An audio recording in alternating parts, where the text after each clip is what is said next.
And are we recording? Yay! Hello. Welcome to Vlog of a Game Dev. I wanted to talk about something specific today. Sometimes I'll talk about something specific. Sometimes I'll just ramble on about my day. But today I wanted to talk about prototyping and sort of the mechanics versus theming of prototyping. And I'll kind of explain why I'm talking about this.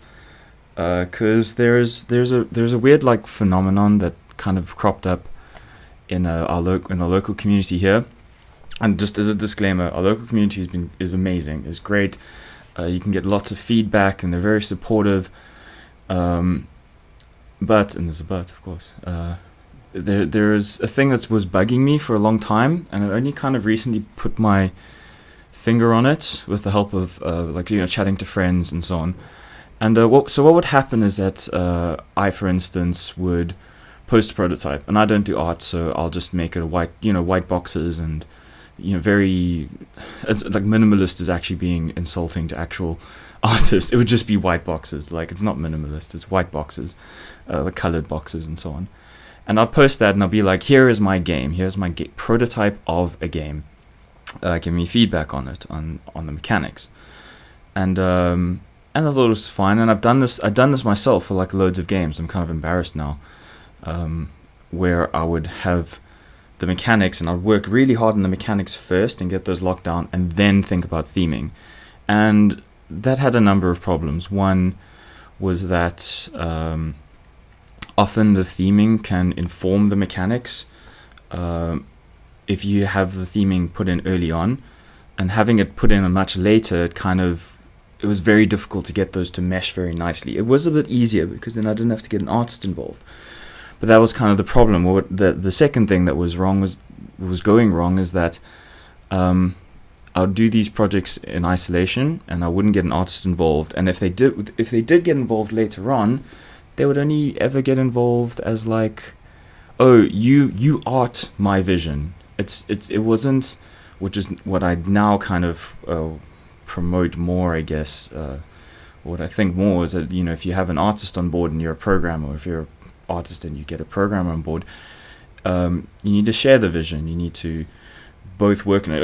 I'm talking about small projects, like 2-3 people projects. Like, everyone needs to be involved and fully involved. It can't just be like, I am a leader and I'm expecting you to be enthused about this project, but it's all my decisions. It's all my vision, and you just have to art it for me. I don't think that's quite right. But and so this is a kind of a thing that I did a lot, and I think I've noticed a lot in our local community, and I don't know what it's like the rest of the world.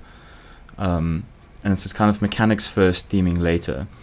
And I've spoken to a few artists now recently, and they all kind of, it's kind of, they feel a bit powerless or unfair, or maybe even rejected in a strange sense. I mean, maybe not using the right words, but there were like occasions or fears, at least, if this didn't actually happen. I'm sorry, I didn't do fact checking because I just wanted to make this video quickly.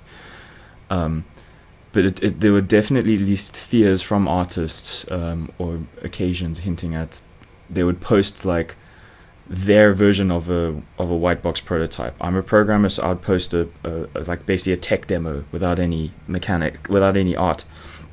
It's all mechanics. They would post a concept of what like a section in a game would look like, and because they're animators and artists, they can just do a static, here's what the game will look like, here's what the experience will be like, but you can't play it, it's not interactive yet, because they don't have that skill to do it as fast as somebody who spends from 7 years of their life programming.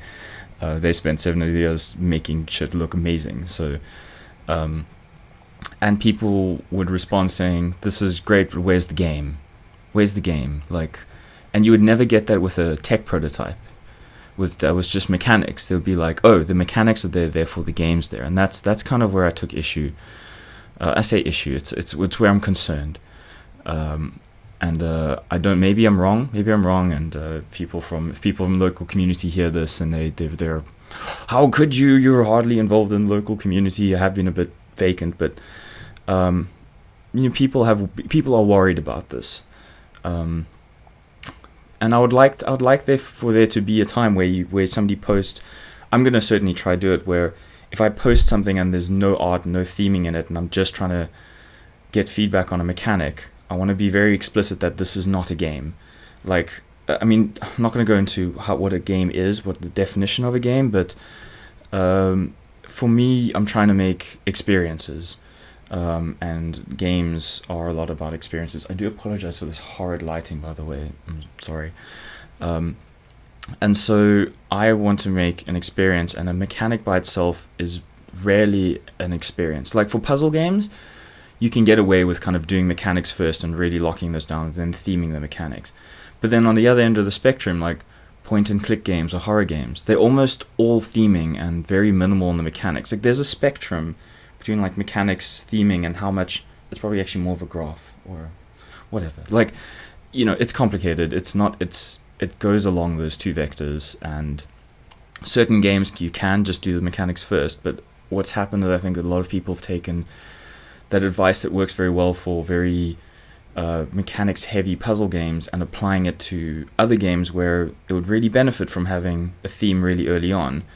And like I said earlier, it kind of creates trust issues with whoever artist you bring on. It kind of creates this power relationship, which is maybe not the best for the game. I'm not saying this is for everything, but I found for me, like, I would always be like, you art my vision, and a lot of other people kind of seem to have that vibe, which I don't think is cool. It's like it doesn't help anything. It doesn't enthuse the artist, and when anyone in sort of this kind of creative area is enthused, they do their best work, and nobody wants to do work they're not enthused about, especially if it's a side project and you're not getting paid.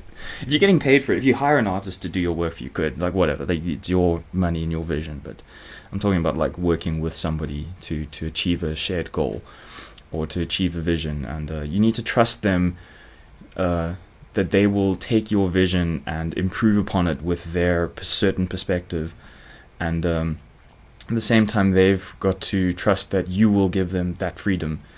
So I guess it comes down to trust. I'm already at 7 minutes, so I'm going to stop now. There's so much more I could say about it, so I'll look back at this video and I will reflect on it and maybe come back to it again. There's probably some things I've said are not quite 100% correct, and I may be missing the mark on some things as well, but that's why I'm recording it, so I can check it out later and reflect on it properly. And as always, if you want to hear more ramblings like this, please subscribe, and please post in comments if you have questions on this topic. It's something I really like talking about.